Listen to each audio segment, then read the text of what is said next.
Bonjour à toutes et à tous et bienvenue en Thaïlande où j'habite maintenant depuis 12 ans. Donc voilà, preuve à l'appui. Ceci est le temple qui se prénomme Wat Sheratam Sathit. Et je vais vous mener un peu dans ce temple et vous livrer un peu mes réflexions personnelles et les engagements que j'ai récemment pris pour effectuer des vrais changements dans ma vie. Alors, je pense que ma présentation se fera tout au long des vidéos que je vais faire. Mais pour l'instant, je voudrais simplement vous dire que voilà, ça fait 12 ans que j'habite en Thaïlande, que j'ai connu des années fastes, des années où vraiment, en tant que musicien, j'ai fait des grosses scènes, j'ai joué par exemple à l'Impact Arena avec la pop star Jennifer Kim, devant 12 000 personnes. J'ai été le directeur musical de ce show, j'ai joué avec quasiment tous les pop stars de Thaïlande. J'ai joué sur les plus grandes scènes de ce pays. J'ai voyagé aussi avec des artistes thaïs dans le monde entier. Et puis est arrivé le Covid. Et puis en fait, tout s'est arrêté. Vous savez bien que l'entertainment n'était pas, on va dire, à son beau fixe durant ces années-là. Et en fait, je me suis dit, c'est fantastique parce que finalement, je désirais toujours avoir du temps pour moi, pour pouvoir composer et on va dire me renouveler. Parce que jusque-là, je mettais souvent mes talents au service d'autres artistes. Mais je me suis dit... Oh, ça c'est du klaxon. Et je me suis dit, tiens, c'est peut-être l'occasion maintenant de te concentrer sur tes projets, tes compositions, ta carrière. Et puis effectivement, pendant 2-3 ans, je me suis un peu isolé de tout. J'ai pu le faire financièrement à ce moment-là. De toute façon, il n'y avait pas grandement le choix non plus. Et puis, j'ai vraiment composé beaucoup de choses qui ont commencé effectivement à faire un socle d'œuvres que je pouvais promouvoir, jouer, enregistrer. Donc, ça a été vraiment, on va dire, très bénéfique pour moi cette période et ça a vraiment permis de changer mon mindset. Et puis, à un moment donné, je me suis rendu compte que en m'isolant aussi comme ça, finalement, peu à peu, je perdais mes contacts, je perdais un peu même mes relations, mes opportunités que j'avais de pouvoir jouer ici et là. Et j'ai commencé à sentir effectivement qu'à un moment donné, j'étais un peu isolé dans tout cela. Et alors je me suis dit, bon, si déjà je me suis coupé un peu de tout le monde, il faut que je rentre dans un projet personnel d'entrepreneuriat. Et donc là, j'ai fait mon site internet, j'ai beaucoup travaillé, j'ai fait des fiches de présentation de mes œuvres que j'ai envoyées, j'ai fait des masterclass par-ci par-là dans des conservatoires. Donc il y avait des belles opportunités malgré tout, mais on va dire quand même pour me faire un salaire régulier tous les mois, ça a été vraiment difficile. Et je dois dire que ces 2 dernières années, j'ai vraiment été épuisé de travailler et finalement de gagner très peu d'argent. Je me levais le matin, il était entre 7 et 8 heures et j'allais me coucher souvent à minuit, 1 heure du matin et honnêtement, je prenais pas beaucoup de bon temps. Et ceci du lundi au lundi d'après. Le week-end, souvent pareil, devant l'ordinateur, devant le piano, toujours à travailler, à faire des choses. Et à un moment donné, je me suis dit, regardez-moi ces temples, c'est quand même magnifique de pouvoir faire ces vidéos juste là. Et à un moment donné, je me suis dit, Franck, tu travailles beaucoup et pourtant, tu n'as pas les résultats escomptés. Qu'est-ce qui se passe? Donc en fait, je me suis dit, il y a 2 choses que tu dois prendre en considération dans ta vie. C'est ce qui ne va pas, ce qui doit changer. Et c'est aussi les choses que tu ne fais peut-être pas encore ou des choses que tu dois remplacer. Enfin, je me suis posé beaucoup de questions. Et donc, j'ai commencé au lieu de regarder comme nous le faisons tous sur nos téléphones, de l'entertainment, voilà, des vidéos qui ne servent à rien. je me suis dit: «Bon, on va commencer à vraiment se nourrir de personnes qui peuvent être, une inspiration». Et donc voilà, en regardant différentes vidéos, il y a une vidéo en particulier qui a attiré mon attention. Et cette vidéo, en fait, disait: «Donnez-vous 6 mois, 6 mois pour vous concentrer vraiment sur ce que vous voulez. Ôtez toutes les distractions, sacrifiez les choses qui vous laissent, qui vous empêchent d'aller là où vous voulez. Et vraiment notez exactement, précisément ce que vous voulez». Et alors je peux vous assurer une chose, j'ai beaucoup réfléchi à ma vie, j'ai beaucoup réfléchi à ce que je voulais, mais tant qu'on l'a pas noté, tant qu'on s'est pas confronté à la réalité, vraiment de pouvoir expliquer en une phrase à quelqu'un qui te dit: «Mais qu'est-ce que tu veux?» et de pouvoir vraiment dire précisément ce que l'on attend, ce qu'on veut. Et je dis pas juste, si on cherche par exemple, l'abondance financière, c'est pas juste je veux être riche, parce que bon, ça, vous imaginez que tout le monde le veut.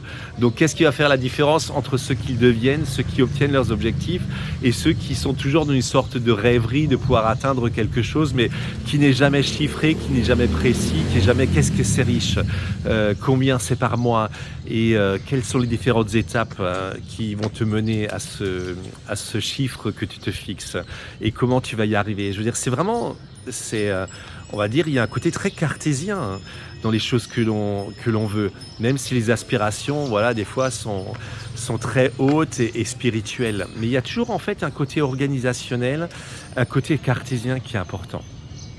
Et donc en fait, ce défi que cette personne lançait en disant: voilà, 6 mois où tu vas noter ce que tu veux, tu vas définir tes priorités, tu vas définir le chemin pour y arriver, ça m'a parlé.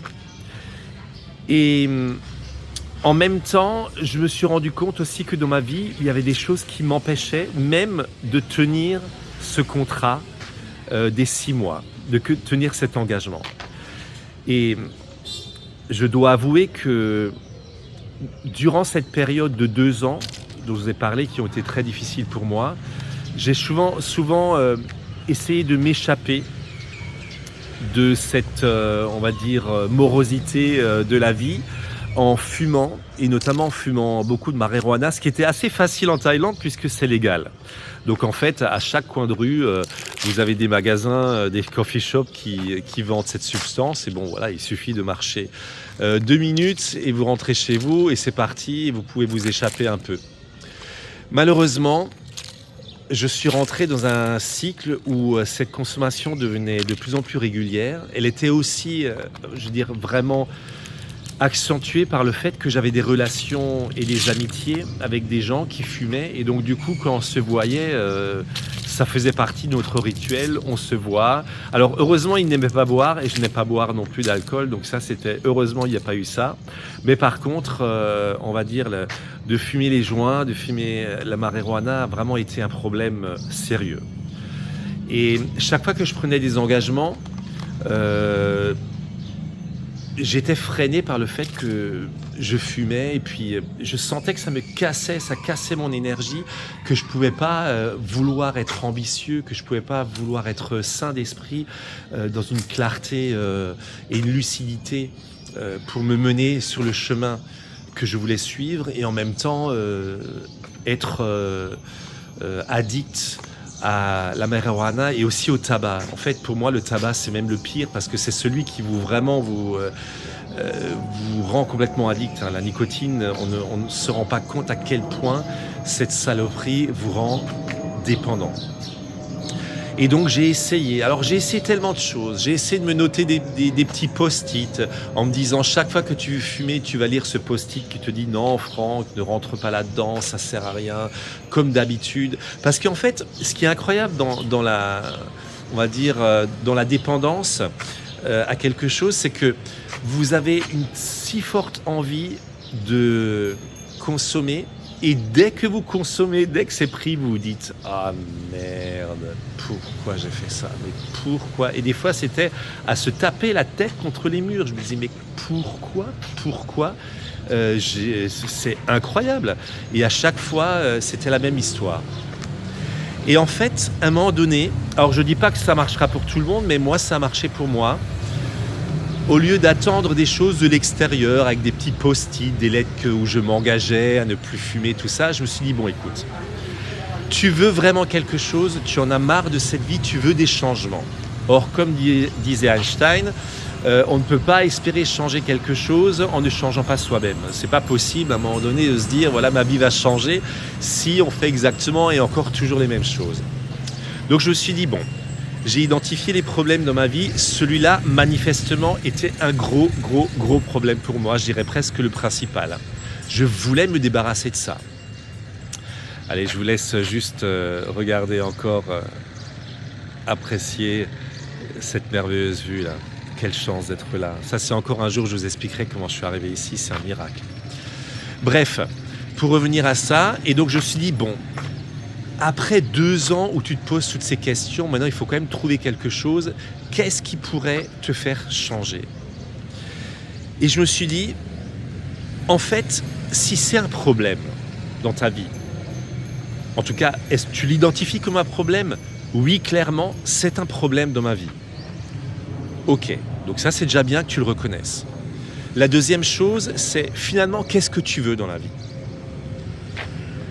Ce que je veux dans la vie, c'est avoir moins de problèmes. Parce que moins de problèmes, c'est plus de place pour profiter de la vie, pour l'apprécier.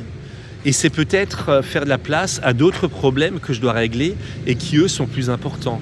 Le problème financier, le problème de trouver une stabilité émotionnelle parce que aussi je pourrais financièrement être plus serein, voilà, etc.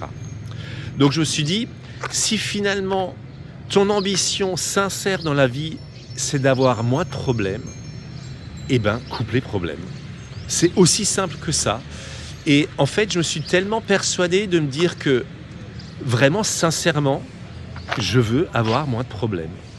Je veux avoir moins de problèmes. Donc si quelque chose est un problème, il faut que ça ne soit plus un problème. Donc je me suis dit, voilà, à partir de maintenant, fumer n'est plus un problème dans le sens où je n'ai même pas à me poser la question, est-ce que je peux, est-ce que je dois, est-ce qu'éventuellement je vais me donner un petit jour de répit où je vais fumer? Non. Je ne me pose même plus la question. Chaque fois que cette question me vient à l'esprit, en fait, je dis non. Je veux dire, je n'ai plus envie d'avoir ce problème-là. Et en fait, je me suis tellement convaincu que je voulais moins de problèmes et que cette chose était un problème que même le fait de se poser la question, est-ce que... Non, il n'y a plus de est-ce que, ça n'existe plus. Cette question de se dire est-ce que je peux fumer, est-ce que je dois, est-ce que je peux m'autoriser, ne doit plus exister. Et en fait, ça a marché. En fait, dès que j'entendais cette question, je passais à autre chose dans la tête. C'est comme dans la méditation, on se dit souvent, en méditant, on regarde un peu les choses, les pensées qui passent comme des nuages et on laisse passer. Et en fait, je me suis tellement convaincu que je voulais avoir moins de problèmes dans ma vie en identifiant cet acte de fumer comme un problème que finalement j'ai réussi à bloquer cela. Alors, ça n'a pas été seulement ça. À un moment donné, j'ai dû prendre aussi la décision de marquer les choses et d'aller un peu plus loin, de remplacer ça par autre chose. Et notamment, j'ai commencé à faire beaucoup de sport. Et je ne sais pas si je vais poster des vidéos, si je vous montrerai, mais j'ai vraiment vécu physiquement une transformation. Pas en perdant forcément beaucoup de poids parce que je n'étais pas en surpoids, enfin un tout petit peu, mais en tout cas en façonnant mon corps. Là, ça fait maintenant 2 mois, j'ai commencé avec 60 pompes par jour, j'en suis à 120 pompes par jour, plus 120 squats, plus 120 exercices d'épaule, de dos, etc. Donc vraiment, il y a une transformation de mon corps qui me confirme que dans la consistance, et j'y reviendrai, on trouve vraiment des résultats incroyables. Donc, je me suis dit, voilà, je vais prendre cet engagement de 6 mois. Et en fait, comment prendre un engagement de 6 mois pour avoir des changements radicaux dans sa vie? Eh bien, j'ai commencé à en parler autour de moi. J'ai dit aux gens, tu sais, je vais prendre un engagement de 6 mois. Et alors, j'étais assez surpris, même envers mes amis avec qui je fumais beaucoup. J'ai dit, tu sais, pendant 6 mois, je ne vais plus fumer. Et ils me disaient, ah bon? Et je pensais qu'à un moment donné, ça allait couper nos amitiés, ou que peut-être ils allaient m'appeler moins, ou qu'ils allaient se dire «Oh mince, dommage, t'es sûr? Oh bon, de temps en temps, tu peux quand même te permettre, allez, nouvel an ou ton anniversaire, tu peux quand même voilà, fumer une petite taf». Et en fait, au contraire, j'ai trouvé qu'il y avait il y avait une sorte d'admiration de mes amis pour moi, de prendre cet engagement-là. Et donc du coup, ça m'a vraiment aussi conforté dans le fait que j'étais pas obligé de changer non plus mes relations complètement, parce que ce sont des très bons amis, hein, de qui j'apprends beaucoup de choses également. Mais en fait, c'était pas un problème en fait finalement pour moi sociologiquement de dire à des gens voilà, maintenant quand on se verra, vous pouvez fumer si vous voulez, mais pendant 6 mois, j'ai pris l'engagement de ne plus fumer. Ça, c'était une chose vraiment importante parce que pour moi, c'était un problème qui, je savais, allait m'économiser toute l'énergie dont j'avais besoin pour aller au bout de cette entreprise. La deuxième chose que j'ai dû faire, ou que j'ai voulu faire, c'est de noter très clairement ce que je voulais. Donc en fait, j'ai identifié 15 choses que je voulais absolument voir dans ma vie à court terme et long terme. Alors je vous montre juste, il y a les moines qui sont en train de prier, regardez, c'est vraiment touchant là derrière moi, vous voyez.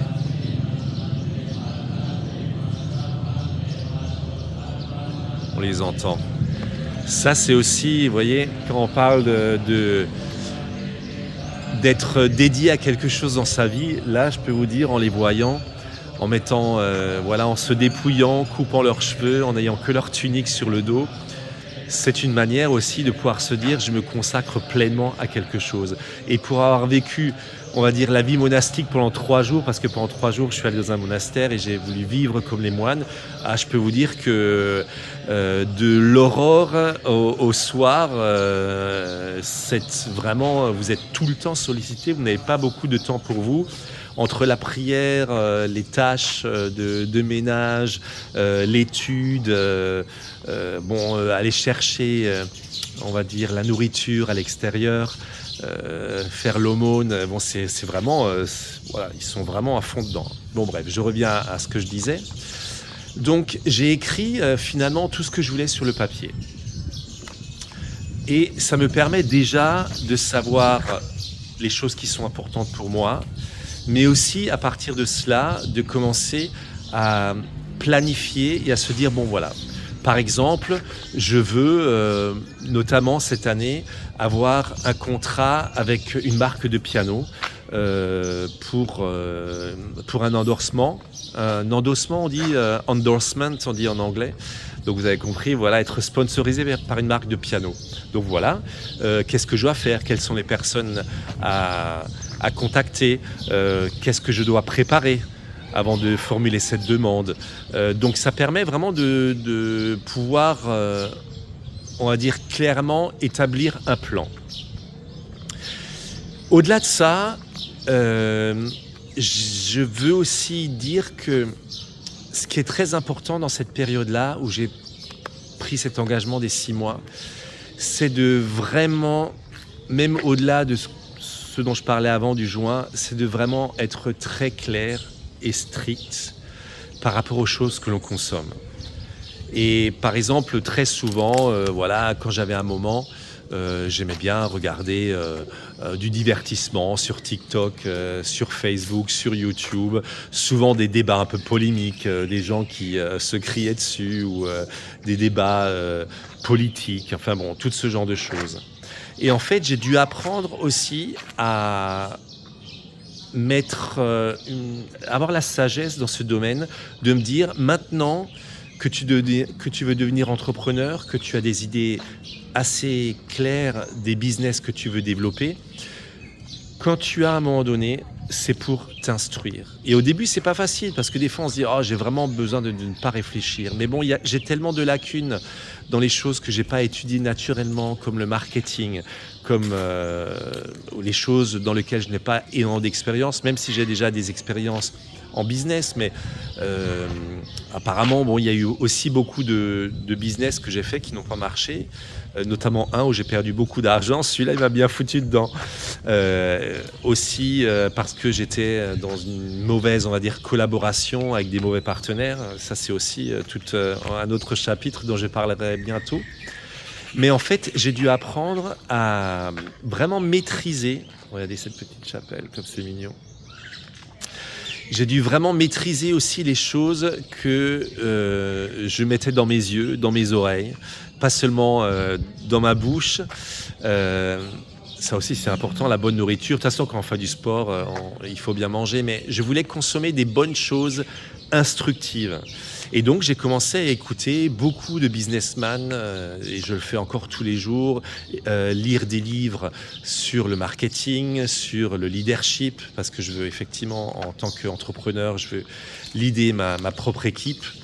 Bon, il y aurait tellement de choses dont j'aurais vous parler, mais ça va venir dans les autres vidéos. Pour l'instant, je suis toujours sur cet engagement des 6 mois. Donc en fait, c'est très important aussi, lorsque vous prenez cet engagement, de vraiment se nourrir de choses qui vont vous édifier. Et c'est comme, vous voyez, quand on fait son sport, chaque pompe, chaque répétition d'exercice, c'est quelque chose qui va vous rendre plus fort. Et quand vous lisez, quand vous regardez des vidéos constructives, c'est de la connaissance qui va s'accumuler et qui va dans votre cerveau cogiter pour pouvoir vraiment mûrir les projets que vous avez. Donc là, j'ai dit déjà pas mal de choses, mais il y a vraiment une chose très très importante et je voudrais finir là-dessus, à moins que d'autres points me viennent, mais je dois dire que en écoutant beaucoup d'entrepreneurs, de businessmen, de gens qui ont réalisé de grandes choses, des sportifs, des scientifiques qui ont fait des grandes découvertes. En tout cas, pour des gens qui ont eu, on va dire, un rapport à la rentabilité très important, qui ont vraiment pu, on va dire, produire qui ont un rapport à la productivité, on va dire, qui a été très important. Ces gens mentionnent quand même étrangement et très très souvent la divinité. J'ai quelqu'un qui passe. Regardez. Qui passait là, avec, vous voyez, il y a beaucoup de chiens errants et la dame disait aux chiens, attention voiture, attention voiture. Bon, je reviens à cette question de divinité. Certains appellent cela Dieu, certains appellent cela l'univers. Il y a vraiment tellement de manières de voir la chose, mais une chose est de constater que ça revient dans beaucoup de bouches et effectivement, il y a un moment donné, lorsque vous voulez sortir toute l'énergie de vous, avoir cette énergie, avoir quelque chose qui va au-delà de ce que l'on pourrait donner naturellement, quelque chose qui va au-delà de l'entendement, de pouvoir comme ça, avec une sorte d'obsession, suivre sa feuille de route pendant 6 mois non-stop. Je pense effectivement qu'il y a quelque chose du domaine du divin. Nous sommes... On dit souvent à l'image de Dieu. Moi, j'ai grandi dans une famille en fait qui est très croyante. Donc, c'est quelque chose qui m'a accompagné depuis que je suis petit, avec à un moment donné aussi un refus on va dire, de tout cela, surtout du côté dogmatique. Mais j'ai aussi compris à un moment donné que il y a des choses qui nous dépassent et que si on voulait juste atteindre nos objectifs par nos propres forces, ça allait être difficile. On a toujours besoin du soutien des autres. J'ai besoin de votre soutien, j'ai besoin du soutien de mes amis. Il est bon de savoir qu'il y a des gens qui prêtent attention à ce que l'on veut et le miroir de ces regards à qui on confie nos projets, nos aspirations sont importants parce que on peut aussi voir nos propres projets et progrès dans leurs yeux. Mais pour cette histoire d'accomplir des choses vraiment extraordinaires, et je ne vous donne pas tout ce qui est sur ma liste, mais il y a des choses qui sont assez ambitieuses quand même. Je me suis vraiment dit, voilà, je dépose les armes devant l'univers en croyant égoïstement, ou pas égoïstement, mais avec un certain amour propre que je peux tout faire moi-même. Je me dis voilà, je veux faire le maximum que je peux. Mais je veux vraiment croire qu'il y a quelque chose qui me dépasse, quelque chose qui tient à moi, une personne ou une entité, on va dire plutôt, qui a vraiment de l'amour et des bonnes intentions pour moi. Je veux le croire. Parce que l'aspect de la foi, que l'on veuille ou non, pour moi, est indissociable des grands actes. Il faut avoir la foi, il faut y croire. Et tous les jours, je prends du temps pour visualiser ce que je veux, en ayant confiance que l'univers me permettra d'obtenir ce que je veux. C'est un peu comme, finalement, lorsque vous commandez quelque chose sur Amazon ou quelque chose sur Lazada. Lazada, c'est le service en Asie, en Thaïlande. C'est la même chose qu'Amazon. En fait, quand vous avez choisi quelque chose que vous voulez et que vous donnez les moyens de l'acheter, vous cliquez sur « Je confirme la commande » et là, vous ne l'avez pas tout de suite. Ça vous dit effectivement, votre commande a été prise en compte, vous l'aurez d'ici 3-4 jours. Des fois, ça vient un peu avant, des fois un peu après. On est souvent surpris de l'avoir avant ou des fois, il faut qu'on appelle le service après-vente pour savoir quand est-ce qu'on l'aura. Et en fait, on a cette foi qu'à partir du moment où on a cliqué dessus et qu'on y croit, je dirais, il n'y a même pas à un moment donné, on va se dire, on ne va pas l'avoir. On va le recevoir et je crois que les choses auxquelles on aspire dans nos vies, les choses que l'on demande à l'univers, c'est un peu comme ça qu'il faut le prendre. C'est demander quelque chose avec toute sa sincérité, toute sa foi à l'univers, sachant que finalement, une fois qu'on l'a demandé et on le demande encore, et on confirme cette demande et vraiment on y met toujours plus notre cœur, c'est simplement, on veut savoir que la chose est en route. C'est pas encore là, mais objectivement, c'est déjà là, parce qu'on sait que ça va venir. Quand, on ne sait pas. Et il y a une chose également que la foi m'a permis de constater, c'est de voir à quel point je gagnais en assurance, en persuasion. Et j'ai, depuis quelques jours, quelques semaines, rencontré des gens influents, des gens qui pèsent très lourd financièrement dans la balance, des gens qui ont accompli beaucoup de choses. Et je dois dire, je suis surpris moi-même de voir avec l'aisance avec laquelle j'exprime mes engagements, j'exprime ce que je veux. Et je sens dans le regard des autres qu'il y a vraiment une crédibilité dans ce que je dis. Et c'est incroyable. Là, par exemple, j'ai croisé une fois, lors d'un événement, un homme. Alors, je ne sais pas si je peux taire le nom ou pas, mais il a une grosse entreprise en Thaïlande, multimillionnaire. Peut-être qu'il est même milliardaire. Honnêtement, je serais même pas surpris qu'il le soit. Ça va les crapes. Je dis bonjour là, voilà. Ah, les Thaïlandais, qu'est-ce qu'ils sont... Oh, il y a vraiment un côté simple de la vie, j'adore ça. Et donc en fait, je l'ai invité à venir chez moi pour écouter, on va dire, une fête musicale que j'avais organisée chez moi où on jouait. C'était aussi mon anniversaire. Et il est venu, et non seulement il est venu, mais c'était le premier qui est venu à la... J'étais surpris, c'est le premier qui a débarqué à la fête. C'était extraordinaire et il est resté quasiment jusqu'au bout. Ensuite, d'autres personnes à qui je parle et en fait, j'ai tellement la foi, je dis, voilà, maintenant, j'ai vraiment envie de te voir. J'ai pas je me dis ça à moi-même, hein, j'ai pas envie d'avoir l'appréhension de me dire cette personne, je peux pas la contacter ou faut faire attention ou celui-ci, je sais pas, c'est le moment ou pas. Je me dis, voilà, quand tu as la foi, tu peux juste y aller. Tu peux contacter les gens que tu veux, y croire. Et honnêtement, je suis surpris quand on y va avec un esprit clair, avec un esprit déterminé, avec un discours bien réfléchi, avec des objectifs clairs, avec une vision à long terme, avec la preuve aussi dans les actes que l'on fait dans sa vie, ne serait-ce que par exemple, ma pratique sportive du moment qui est vraiment en train de transformer mon corps. Il y a des gens, effectivement, je sais que je gagne en crédibilité par rapport à eux parce qu'ils savent, lui, il est consistant.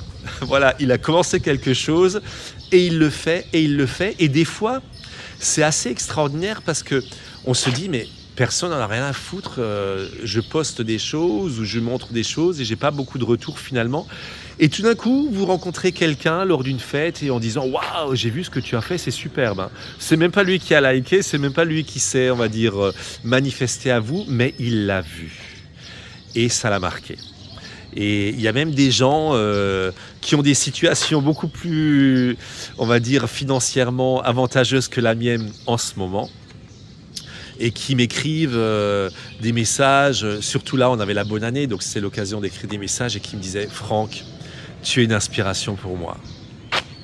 Alors quand j'entends ça, je me dis, ben voilà, c'est l'occasion de faire ma chaîne YouTube, de pouvoir partager cette foi, cette assurance que j'ai dans les projets que je me fixe et dans ma destinée avec vous. Et je veux vraiment, au-delà de raconter mon expérience, je voudrais vraiment vous dire que autant il y a des fois où je voyais pas du tout le bout, je travaillais, j'étais avec rap, je travaillais, vous voyez les petits tuk-tuk là qui viennent ramasser comme les minibus les gens voilà, qui vont voyager, qui vont rentrer chez eux. Donc en fait, autant j'ai pu être dans des moments vraiment où je me sentais dans l'impasse, mais comment y arriver, En fait, peut-être la chose la plus importante à avoir par-dessus tout ce que je vous ai dit dans cette vidéo, c'est la foi. Parce que quand vous avez la foi, vous avez le moral, vous y croyez, vous vous rendez compte que c'est plus une question juste d'être à l'aise financièrement ou autre. C'est une question d'avoir l'assurance. Vous voyez, il y a quelques jours, j'ai vécu quelque chose d'assez marquant pour moi. J'ai été invité chez des amis qui sont très riches. Ils viennent de construire une maison, voilà, c'est juste palace avec piscine 50 mètres, le truc de folie, quoi. Et donc, j'ai discuté avec un des propriétaires de cette maison et à un moment donné, il me dit c'est Franck, hein, la vie c'est difficile, c'est pas facile. Hein. Et je lui dis ah bon, mais dis-moi, tu viens de me présenter ta maison de fond en comble en étant si fier de ça et là tu me dis que j'ai même pas l'impression que tu es heureux. Et je lui ai demandé est-ce que tu es heureux? Et il m'a dit je sais pas. Quand vous voyez la taille de cette baraque, du terrain qu'ils ont, la Porsche ou toutes les bagnoles devant et qu'il y a quelqu'un qui vous dit « je ne sais pas si je suis heureux » avec tout ça. Ce n'est pas du tout un débat sur l'argent. Moi, je suis persuadé que l'argent va m'aider à résoudre bien des choses. Mais avant tout ça, il y a la foi. Alors je sais, en France, on est un peu comme ça. Dès qu'on parle de foi, de croyance, on est tout de suite, on va dire, relégué à quelque chose de on va dire, un peu fantassin, un peu, on va dire, perché au perché. Honnêtement, je vais vous dire que c'est ça qui me sauve, qui me fait croire, c'est ça qui convainc les gens à qui je parle en ce moment. C'est cette vibe qui est en train de vibrer autour de moi et qui, en fait, va finalement contribuer au fait qu'à un moment donné, quelque chose de grand va se passer. Et c'est le contrat que j'ai passé avec l'univers en lui disant « Univers, je te fais confiance, je veux faire du mieux que je peux, du plus intelligemment que je peux, du plus précis que je peux, du plus ciblé que je peux. Et je m'attends au bout de 6 mois à ce que tu fais quelque chose d'exceptionnel pour moi. Ma liste est longue et je te la soumets chaque jour et je te fais confiance que tu vas me l'accorder, que tu vas la réaliser. Avec mon aide, bien sûr, avec ma détermination, avec ma consistance. ça va me coûter quelque chose. Ça m'a déjà coûté quelque chose, mais je sais que c'est un contrat, donc il faut que les deux parties puissent être satisfaits. Et voyez, il faut devenir comme ce dragon, déterminé, les yeux droits devant, la foi, la détermination. Si vous n'avez pas encore vu cette vidéo de Jim Carrey, ça c'est une vidéo aussi qui a été, on va dire, à l'aube de cet engagement-là. Je vous exhorte à aller l'écouter. Cette vidéo, c'est de la folie. Je l'ai déjà regardée je ne sais combien de fois, et chaque fois, il y a quelque chose de nouveau que je découvre. Chaque fois, il y a quelque chose que je ressens en moi, parce qu'il y a des choses qu'on entend, mais il y a aussi des choses que l'on ressent, que l'on comprend émotionnellement, que l'on comprend même avec les yeux du cœur, de l'intelligence, de l'âme, je ne sais quoi, mais il y a quelque chose qui tout d'un coup nous parle profondément comme un vécu, comme une expérience vécue. Cette vidéo, je vous exhorte à la regarder. Elle est absolument fondamentale dans justement cet aspect de la foi, cet aspect d'y croire. Donc voilà, cette première vidéo, je vous exposais mon engagement. Je l'ai exposé publiquement sur mes réseaux sociaux. Je l'ai exposé publiquement à tous mes amis qui me prennent à témoin. Donc là, c'est soit je tiens mon engagement, soit, à mon avis, il va pas falloir que je fasse profil haut pendant un certain temps. Mais je suis vraiment confiant que quelque chose de grand va arriver en 2026. Je l'ai préparé. Je vous raconterai dans d'autres vidéos comment cela a marché pour d'autres choses pour moi, notamment pour l'histoire de la Thaïlande. Et je vous souhaite bon courage. Et s'il vous plaît, partagez aussi vos expériences avec moi. Abonnez-vous, likez cette vidéo, écrivez-moi quelque chose pour que je puisse vous connaître un peu plus. Et on se dit à tout bientôt. Que la force soit avec vous, que l'univers soit avec vous. À tout bientôt.